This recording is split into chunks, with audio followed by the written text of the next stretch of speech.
హరే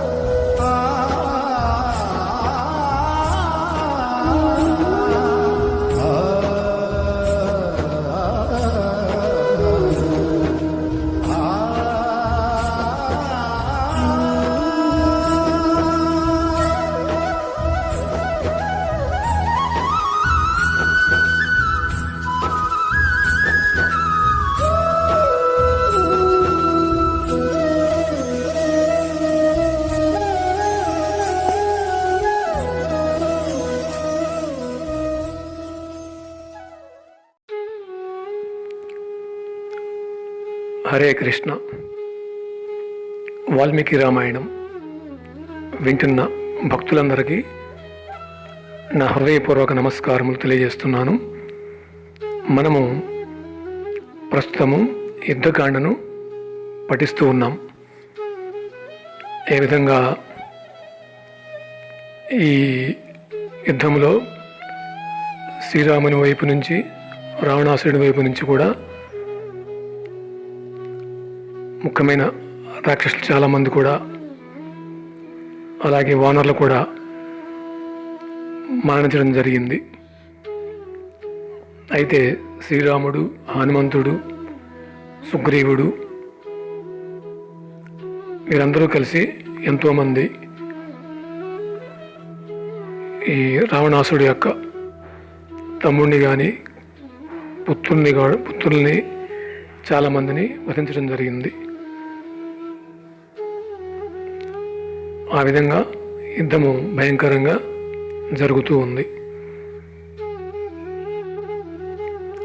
ఓం అజ్ఞానతిమిరాంధస్య జ్ఞానాంజనశలాకయా చక్షురున్మిళితం యేన తస్మై శ్రీగురవే నమః.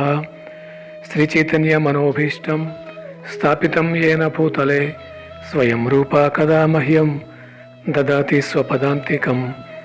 వాంఛాకల్పతరుభ్యశ్చ కృపాసింధుభ్య ఏవ చ పతితానాం పావనేభ్యో వైష్ణవేభ్యో నమో నమః. జయ శ్రీకృష్ణ చైతన్య ప్రభు నిత్యానంద శ్రీ అద్వైత గదాధర శ్రీవాసాది గౌరభక్త బృంద. హరే కృష్ణ కృష్ణ కృష్ణ హరే హరే, హరే రామ రామ రామ హరే హరే. మూకం కరోతి వాచాలం పంగుం లంఘాయతే గిరిం యత్కృపాతమహం వందే శ్రీగురుం దినతారిణాం. అందరికీ హరే కృష్ణ.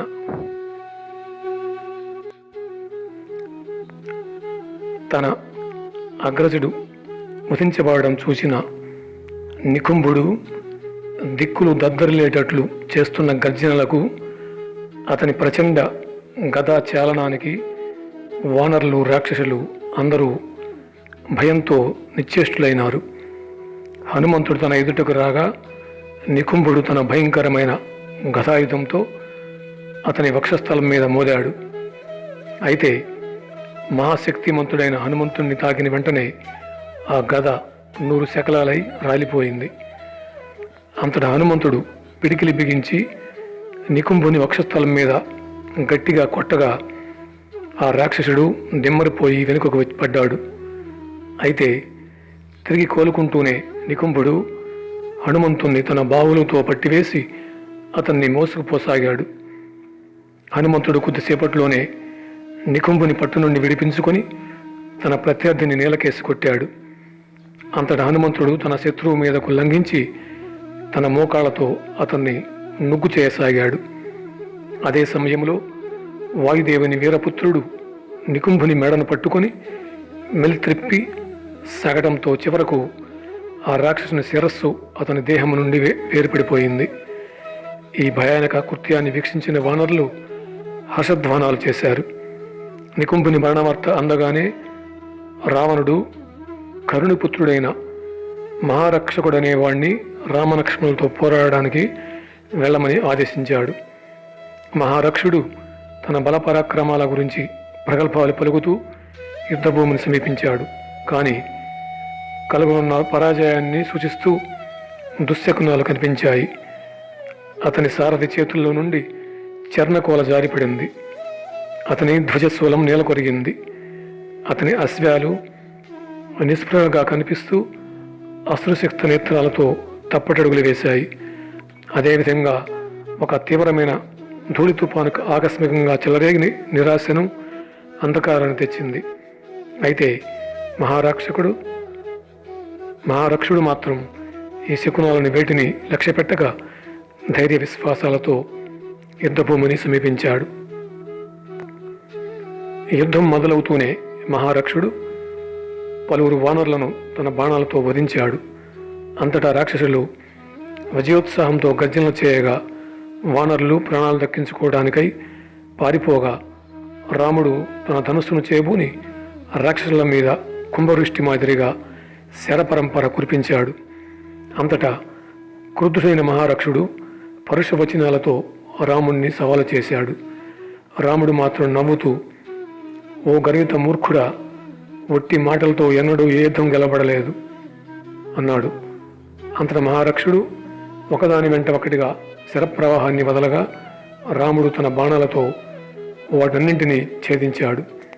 అంతటా వారిద్దరూ బాగా సమీపానికి వచ్చి భీకరంగా పోరాడుతుండగా దేవతలు ఆకాశంలో సమావేశమై ఆ అద్భుత ద్వంద్వ యుద్ధాన్ని వీక్షించసాగారు. రాముడు మహారక్షుడు ఒకరినొకరు లోతుగా గాయపరుచుకున్నప్పటికీ వారి బలశక్తులు మాత్రం వృద్ధి చెందుతున్నట్లే కనిపించింది.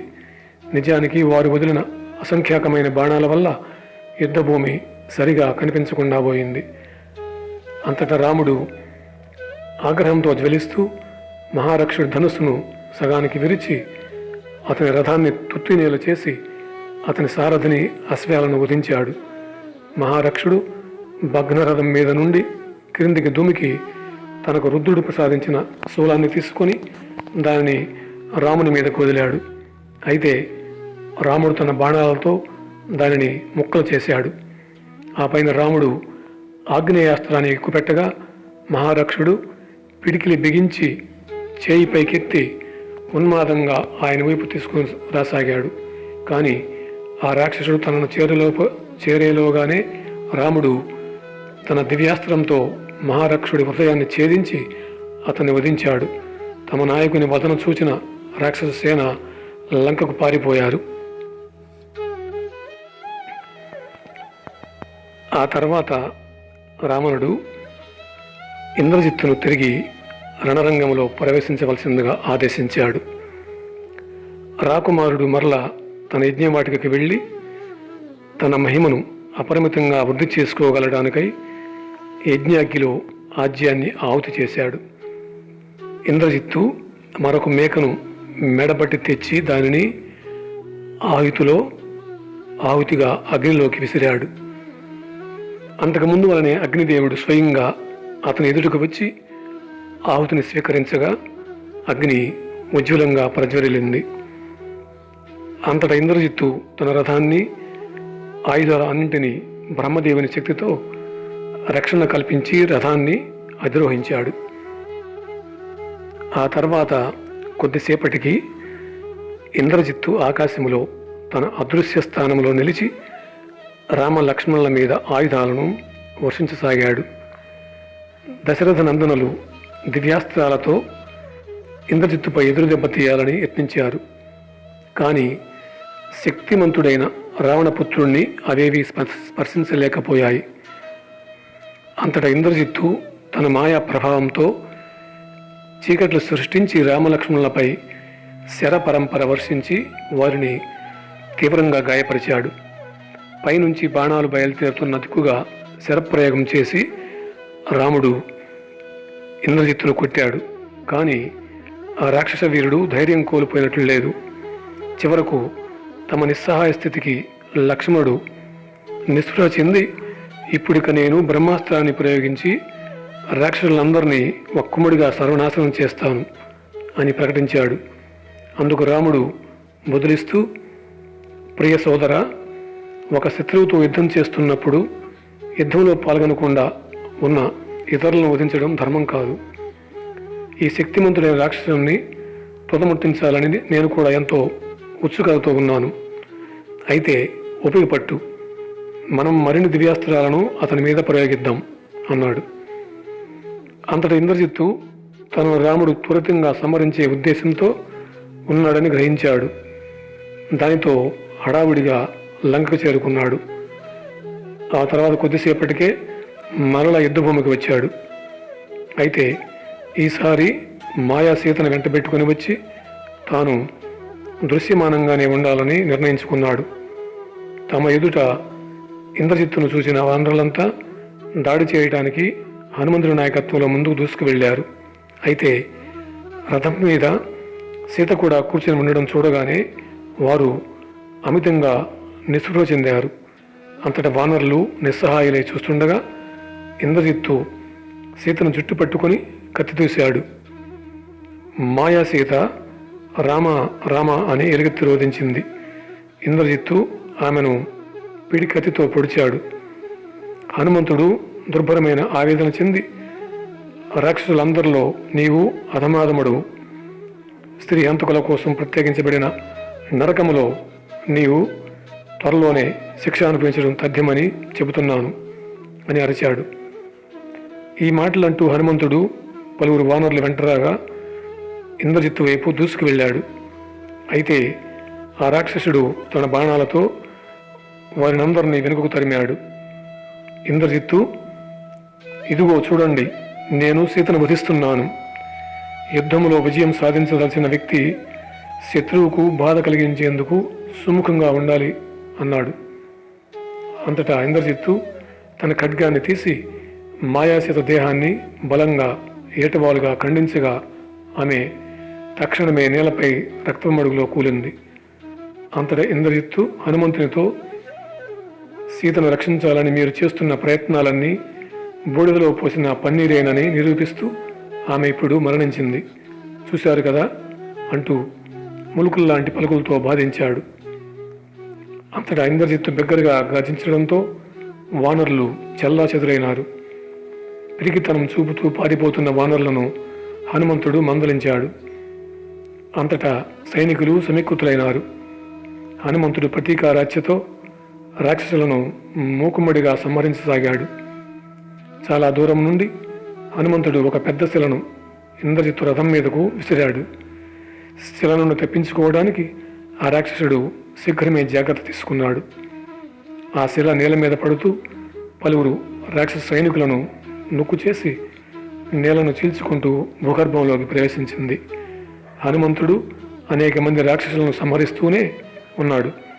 ఇంద్రజిత్తు బాణాల తుఫానులో అతన్ని నిరోధించాలని ప్రయత్నిస్తున్నాడు. కొద్దిసేపటి తర్వాత హనుమంతుడి మనసులో సీత వధించబడింది కనుక ఇక వానరసేన తిరోముఖం పట్టడమే అత్యుత్తమం. నేను రామునికి ఈ విషయాన్ని నివేదించి ఆయన ఆదేశాలను పొందుతాను అనుకున్నాడు. హనుమంతుడు వానర సైనికులు యుద్ధరంగాన్ని వదిలి వెళ్ళగానే ఇంద్రజిత్తు రాక్షసుల విజయార్థమై యజ్ఞం చేసి ఆహుతులను సమర్పించడం కోసం నికుంభిలమనే స్థావరానికి వెళ్ళాడు. అంతకుముందు వానరులు ఇంద్రజిత్తుతో భీకర పోరాటం చేస్తుండడాన్ని దూరం నుంచే చూసిన రాముడు వారికి తోడ్పడటానికై జాంబవంతుని పంపించాడు. జాంబవంతుని వారిని కలుసుకునే సమయానికి హనుమంతుడు వానరులు తిరోముఖులై వస్తున్నారు. హనుమంతుడు రాముణ్ణి కలుసుకోగానే సీతను ఇంద్రజిత్తు నిర్దయగా వధించిన విధానాన్ని తెలిపాడు. రాముడు తక్షణమే స్పృహ కోల్పోయి నేలపై పడిపోయాడు. వానరులు శీఘ్రమే వచ్చి ఆయనకు స్పృహ తెప్పించడానికై నీటిని చిలకరించారు. లక్ష్మణుడు రాముణ్ణి తన చేతుల్లోకి తీసుకుని విలపిస్తూ, అయ్యో, ఎంత భయంకరమైన దురదృష్టం ఇది! ధర్మం అధర్మం తమ పాత్రలను మార్చుకున్నట్లు కనిపిస్తోంది. బహుశా తగినంత బలపరాక్రమాల సహాయం లేనిదే ధర్మం ఒక్కటే సత్ఫలితాలను ఇవ్వజాలదేమో. అందువల్ల కేవలం తన పరాక్రమాల మీదనే ఆధారపడుతూ నైతిక నియమాలనబడే వాటిని విస్మరించడమే అత్యుత్తమం. ఇంద్రజిత్తు రావణులతో సహా లంకా నగరాన్నంతటినీ సర్వనాశనం చేస్తానని నేనిదే శపథం చేస్తున్నాను. ప్రియమైన రామ, దయచేసి శ్రీ మహావిష్ణువు యొక్క అవతారంగా నీ దివ్యస్థానాన్ని జ్ఞప్తి చేసుకుని నీ శోకాతిశయాన్ని విడిచిపెట్టు అన్నాడు. అంతటా వానర సైనికుల్లో ధైర్య విశ్వాసాలను పునరుద్ధరించి విభీషణుడు ముందుకు వచ్చాడు. స్పృహ కోల్పోయిన రాముణ్ణి తన ఒడిలో ఉంచుకుని దుఃఖపీడితుడై ఉన్న లక్ష్మణుని చూచి ఏమి జరిగింది అని ప్రశ్నించాడు. సీత మరణం గురించి లక్ష్మణుడు వివరిస్తుండగా విభీషణుడి మధ్యలో అడ్డుకొని, రావణుడు తనకు తానుగా సీతను వదులుకోడు కనుక ఆమె ఇంద్రజిత్తు చేత వధింపబడడం సాధ్యపడదు. వధింపబడుతున్నట్లుగా మీరు చూచిన సీత రాక్షసుల మాంత్రిక శక్తి చేత సృష్టించబడిన మాయా సృష్టి మాత్రమే అనేది నిశ్చయం. లక్ష్మణ, నీవు తక్షణమే నికుంభులానికి వెళ్ళి ఇంద్రజిత్తు యజ్ఞములో ఆహుతులు సమర్పించడంలో నిమగ్నుడై ఉండగా అతన్ని వధించాలి. నీవు ఇప్పుడే ఇంద్రజిత్తుపై దాడి చేయకుంటే అతను మరలా అదృశ్య రూపం పొంది అజేయుడవుతాడు అని చెప్పాడు. దుఃఖాతిశయం వల్ల రాముడు విభీషణుడు చెప్పిన దాన్ని స్పష్టంగా అర్థం చేసుకోలేకపోయాడు. ఆ మాటలు మళ్ళీ చెప్పమని అడిగాడు. అంతటి విభీషణుడు ఆ విషయాన్ని మరింత విపులంగా వివరిస్తూ, చాలా కాలం క్రిందట ఇంద్రజిత్తు బ్రహ్మదేవుడిని మెప్పించడానికై ఘోరమైన తపస్సు చేశాడు. విశ్వపితామహుడు ఇంద్రజిత్తుకు బ్రహ్మాస్త్రాన్ని, ఎగిరే అశ్వాలను ప్రసాదించినప్పటికీ నీవు నికుంభిలంలో యజ్ఞకార్యంలో నిమగ్నుడై ఉండగానే ఒక శత్రువు చేత వధించబడతావు అని ముందుగానే హెచ్చరించాడు. అందువల్ల లక్ష్మణుడు వెళ్ళి అతన్ని సంహరించాలి. లేకుంటే అతను వానరులందరినీ వధించగలిగేటంత శక్తిమంతుడవుతాడు అని చెప్పాడు. ఈ మాటలు విన్న రాముడు, లక్ష్మణ, హనుమత్ విభీషణులను తక్కిన వానర సేనంతటిని వెంట తీసుకుని వెళ్ళు అని ఆదేశించాడు. లక్ష్మణుడు రాముని పాదాలకు నమస్కరించి ఇంద్రజిత్తును వధిస్తానని శపథం చేస్తూ బయలుదేరాడు. లక్ష్మణుడు నికుంభిలానికి చేరేసరికి అసంఖ్యాకులైన రాక్షసులు దానికి పహరా కాస్తూ కనిపించారు. ముందుగా వారి సేనపై దాడి చేద్దాం, రాక్షసులు తట్టుకోలేనప్పుడు ఇంద్రజిత్తు వస్తాడు అని విభీషణుడు సలహా ఇచ్చాడు. యుద్ధం మొదలైనప్పుడు తన సేన మీద తీవ్రమైన దాడి జరుగుతున్న విధం గమనించిన ఇంద్రజిత్తు తన యజ్ఞాహుతులు అసంపూర్తిగా ఉండిపోయినప్పటికీ రథాన్ని అధిరోహించాడు. హనుమంతుడు ఎందరో రాక్షస సైనికులను వధిస్తున్నాడు. కానీ ఇంద్రజిత్తు రావడంతో వారంతా ధైర్యం పూని అతని మీదకు దూసుకు వెళ్ళారు. హనుమంతుడు రాక్షస సంహారాన్ని కొనసాగిస్తుండగా ఇంద్రజిత్తు అతని మీదను వానర సైనికుల మీదను కుంభవృష్టిగా బాణాలను వదిలాడు. అప్పుడు ఇంద్రజిత్తు యుద్ధరంగంలో ప్రవేశించడానికి ముందు ఒక వటవృక్షం కింద యజ్ఞాగ్నిలో ఆహుతులను సమర్పించిన చోటుకు విభీషణుడు లక్ష్మణుని తీసుకువెళ్ళాడు. తన కర్మకాండను పూర్తి చేసుకునేందుకు కొద్దిసేపట్లోనే ఇంద్రజిత్తు అక్కడికి వస్తాడని తెలిసిన విభీషణుడు లక్ష్మణుణ్ణి అక్కడే వేచి ఉండమని, ఇంద్రజిత్తు తిరిగి రాగానే వధించమని ఉద్బోధించాడు. లక్ష్మణుడు తన స్థానంలో నిలిచి ఉన్నాడు. ఎంతోసేపు కాకుండానే ఇంద్రజిత్తు రానే వచ్చాడు. లక్ష్మణుడు తనను యుద్ధానికి సవాలు చేయగా ఇంద్రజిత్తు విభీషణునితో, నాకు హాని తలపెట్టడానికై నా స్వంత పినతండ్రి ఇక్కడికి రావటమా? నేను నీ అగ్రజుడికి ప్రీతిపాత్రుడైన తనయుణ్ణి. నీ కుటుంబ సభ్యుల పట్ల నీకు ప్రేమానుభూతులు లేవా? నీవు సైతం రాక్షస వంశములైన జన్మించావు. నీ పుట్టుకకు నీవు గర్వించడం లేదా? బుద్ధి లేని మూర్ఖుడా, నీ సన్నిహిత బంధువులను ఎలా మోసగిస్తున్నావో నీకు అర్థం కావటం లేదా? సొంత కుటుంబంలో కలిసి జీవించడానికి, అపరిచితుల పాదాలను నాకటానికి మధ్య తేడా ఏమీ లేదా? బంధువుల్లో ఎంతటి అదముడైనా బయట వ్యక్తుల కంటే ఎల్లప్పుడూ నయమనిపిస్తాడు. నీవు ఒక్కడో మాత్రమే ఇంతటి ద్రోబుదితో వ్యవహరించగలిగావు అంటూ దూషించాడు. అందుకు విభీషణుడు బదులిస్తూ, నాయన, నీకు నిజంగానే ధర్మానురక్తి ఉన్నట్లయితే నీకంటే ఎంతో పెద్దవాడినైనా నన్నెందుకు దూషిస్తావు? నేను రాక్షస వంశంలో జన్మించిన మాట వాస్తవమే, కానీ నా స్వభావం పూర్తిగా భిన్నమైనది. నేను మొరటుతనాన్ని, క్రూరత్వాన్ని ద్వేషిస్తున్నాను. మన వంశంలో కట్టుబాటు తప్పినవాడు నీ తండ్రియే గాని నేను కాదు. కుటుంబపరమైన బంధుత్వం ఉన్నప్పటికీ పాపాత్ములైన వ్యక్తులతో అన్ని సంబంధాలను తెగదించుకోవడమే కర్తవ్యమని ధర్మశాస్త్రాలు ఆదేశిస్తున్నాయి. పరభార్యని అపహరించేవాడు అధమాధముడు. అలాంటి వాళ్ళను దేహానికి చుట్టుకున్న సర్పాన్ని విసిరివేసినట్లు విసిరివేయాలి. మిత్రులను విశ్వసించకపోవడం, పరస్త్రీతో లైంగిక సంబంధం పెట్టుకోవడం, పరుల ఆస్తిని అపహరించడం ఎప్పుడూ వినాశనానికి దారితీస్తాయి. రావణునికి పోయే కాలం దాపురించింది. అతనితో పాటు నీవు, లంకానగరం యావత్తూ కూడా సర్వనాశనం కావడం తప్పదు. ఇంద్రజిత్తు, నీవు కేవలం అహంభావివైన మర్యాద తెలియని బాలుడివి. నీ ఇష్టం వచ్చినట్లు అను, కానీ కొద్దిసేపట్లోనే నీవు లక్ష్మణుని బాణజాలానికి గురి అయి అసూలు వీడుతావు అన్నాడు. లక్ష్మణుడు హనుమంతుని మూపు మీద ఎక్కాడు. ఒకరినొకరు సవాలు చేసుకున్న మీదట ఇంద్రజిత్తు అకస్మాత్తుగా శరద్వయంతో లక్ష్మణుణ్ణి గాయపరిచాడు. దానికి ప్రతిస్పందనగా లక్ష్మణుడు ఇంద్రజిత్తు వక్షస్థలంపై బాణపంచకాన్ని ప్రయోగించాడు. అలా భయంకరమైన ద్వంద్వ యుద్ధం ప్రారంభమైంది. కొంతసేపటి తర్వాత లక్ష్మణుని బాణాల ధాటికి ఇంద్రజిత్తు వివర్ణుడై బలహీనపడ్డాడు. ఆ రాక్షసుని తుదముట్టించవలసిందిగా విభీషణుడు లక్ష్మణునికి ఉద్బోధించాడు. లక్ష్మణుడు తన శక్తివంతమైన బాణాలను మరిన్ని ప్రయోగించడంతో ఇంద్రజిత్తు తాత్కాలికంగా దిమ్మరిపోయాడు. అయితే అతను శీఘ్రమే కోలుకుని, ఇంతకుముందు నిన్ను నేను పరాజితం చేసిన విధం గుర్తు తెచ్చుకో అంటూ లక్ష్మణుణ్ణి 7 బాణాలతోనూ, హనుమంతుణ్ణి 10 బాణాలతోనూ, విభీషణుణ్ణి 100 బాణాలతోనూ గాయపరిచాడు. కానీ లక్ష్మణుడు నవ్వేసి ఇంద్రజిత్తును మరల బాణపుంజంతో కప్పివేసి అతని స్వర్ణ కవచాన్ని ఛిద్రం చేశాడు. అయితే ఇంద్రజిత్తు 1000 బాణాలతో ఎదురు దెబ్బతీయడంతో లక్ష్మణుని కవచం కూడా ఛిద్రమైపోయింది.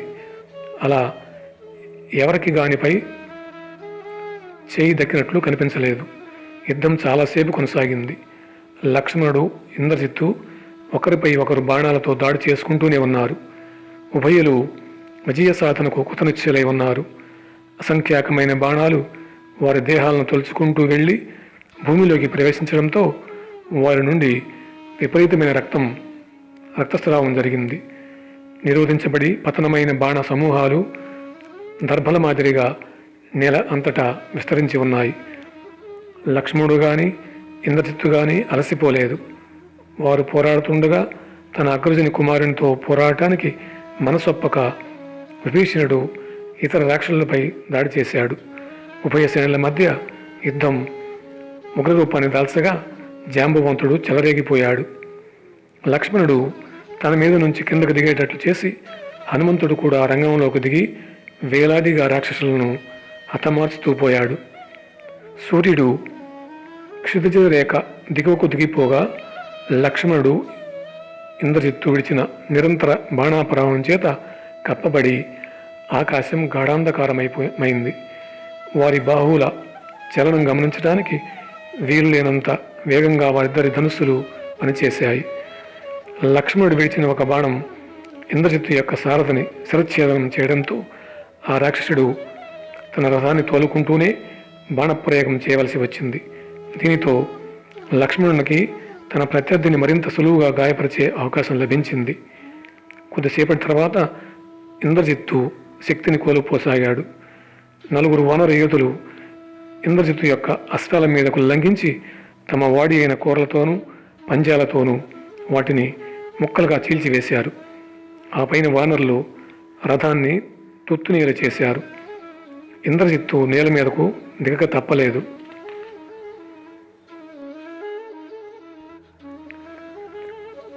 నిబిడాంధకారంలో లక్ష్మణుడు తన శత్రువును బాగా సమీపించసాగాడు. వానరులతో పోరాటం సాగిస్తూ ఉండవలసిందిగా ఇంద్రజిత్తు రాక్షసులను ఆదేశించి నూతన రథాన్ని సమకూర్చుకోవడానికై తిరిగి లంకలో ప్రవేశించాడు. కొంతసేపటి తర్వాత ఇంద్రజిత్తు నూతన ఉత్సాహంతో యుద్ధభూమికి తిరిగి వచ్చి వానరులను వేలాదిగా సంహరించసాగడంతో వానర సైనికులంతా పరుగు తీసి లక్ష్మణుణ్ణి ఆశ్రయించారు. అంతటా లక్ష్మణుడు ఇంద్రజిత్తు ధనుస్సును విరిచివేసి 5 బాణాలతో అతని వక్షస్థలాన్ని గాయపరిచాడు. దానితో ఇంద్రజిత్తు మరింత దృఢమైన ధనుస్సును చేపట్టాడు. కానీ అతను విడిచిన బాణాలను అన్నింటినీ లక్ష్మణుడు ప్రతిఘటించాడు. లక్ష్మణుడు శక్తుత్సాహాలతో పొంగిపోతూ ఒక్కొక్క రాక్షసుణ్ణి 2 బాణాలతో కొడుతూ అదే సమయంలో ఇంద్రజిత్తును గాయపరుస్తూ ఉన్నాడు. అందుకు ఇంద్రజిత్తు శరవర్షంతో ప్రతిస్పందించగా లక్ష్మణుడు రథసారథ శిరస్సును ఛేదించి అశ్వాల మీద దాడి చేసి వాటిని సంభ్రమానికి గురి చేశాడు.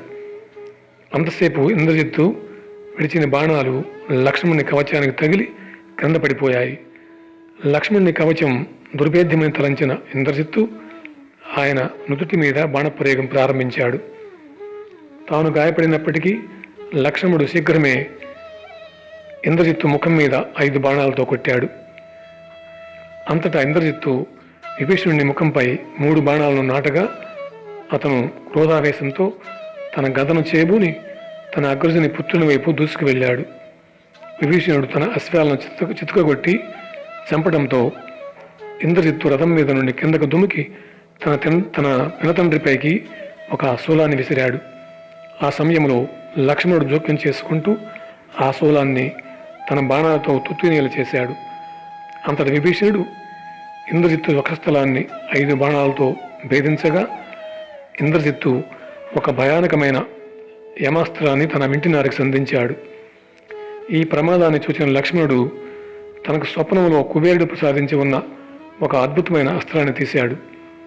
2 అస్త్రాలను విడుదల చేయగానే అవి గాలిలో ఢీకొని ఆ రాత్రి కాలపు ఆకాశాన్ని అంతటిని ఉజ్వలంగా దీప్తిమంతం చేసి పెద్ద ప్రేలుడును సృష్టించి విస్ఫులింగాలను విరజిమ్ముతూ ధూమాన్ని వెలుగెక్కుతూ 100 కొలది తునకలుగా రాలిపడ్డాయి. అంతటా లక్ష్మణుడు వారుణాస్త్రాన్ని విడువగా ఇంద్రజిత్తు రుద్రాస్త్రంతో దానిని నిలువరించాడు. అప్పుడు ఇంద్రజిత్తు దాడికి దిగుతూ ఆగ్నేయాస్త్రాన్ని ప్రయోగించగా లక్ష్మణుడు సూర్యక్షిపణితో దానిని విజయవంతంగా త్రిప్పికొట్టాడు. అంతటా ఇంద్రజిత్తు ఆసురాస్త్రాన్ని తన వింటినారికి సంధించడంతో దాని నుండి వెన్వెంటనే అసంఖ్యాకమైన ఖడ్గాలు, గదలు, చక్రాలు, పరశువులు వెలువడ్డాయి.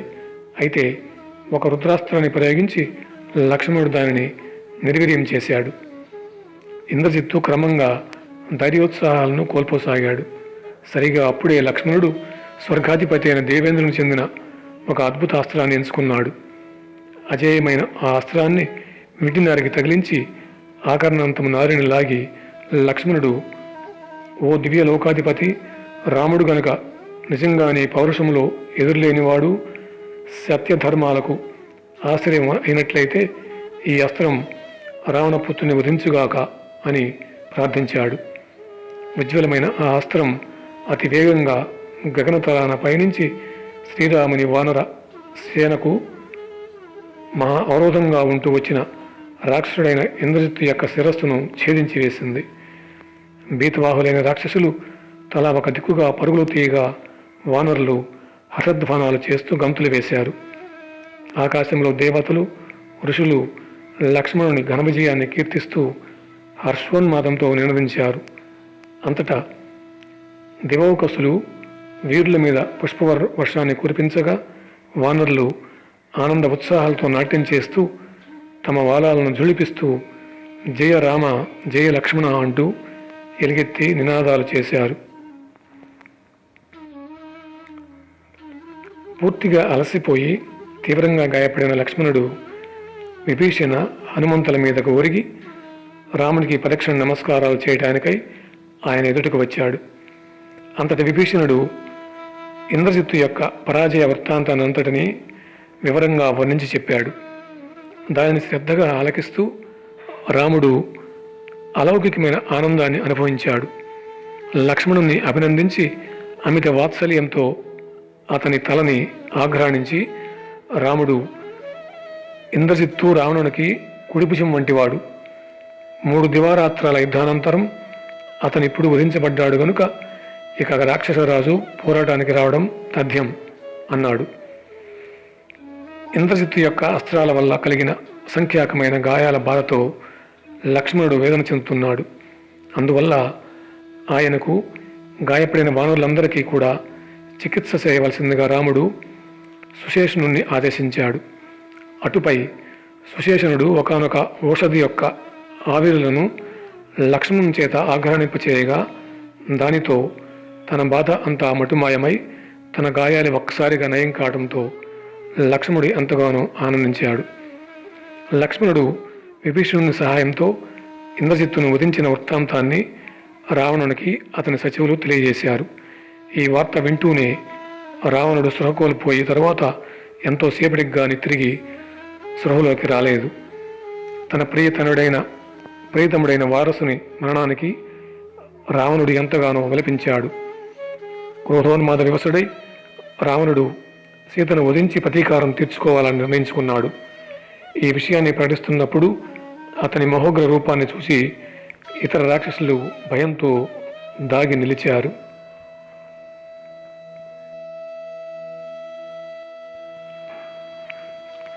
హరే కృష్ణ. ఈరోజు ఇంతవరకు ఆపుదాము. తరువాయి భాగము రేపు కొనసాగిద్దాము. మీ అందరికి కూడా చాలా చాలా కృతజ్ఞతలు తెలియజేస్తున్నాను. ఎందుకంటే ఈ వాల్మీకి రామాయణాన్ని మీరు చాలా శ్రద్ధగా వింటున్నారని తెలుస్తుంది. అలాగే నేను ప్రతిరోజు చెప్తూనే ఉన్నాను, కనీసం రోజుల్లో ఒక్కరికి షేర్ చేసి మీరు వినటమే కాకుండా వారికి కూడా వినే భాగ్యాన్ని కలిగించవలసిందిగా కోరుచున్నాను. ఇంకొక విషయం ఏమిటంటే, ఈ కలహాల కపటాల యుగంలో హరినామము తప్ప మార్గము లేదు కనుక మీరు రోజుల్లో కనీసం 108 సార్లు ఈ హరే కృష్ణ మహామంత్రాన్ని జపించవలసిందిగా కోరుచున్నాను. హరే కృష్ణ. అందరికీ ధన్యవాదాలు.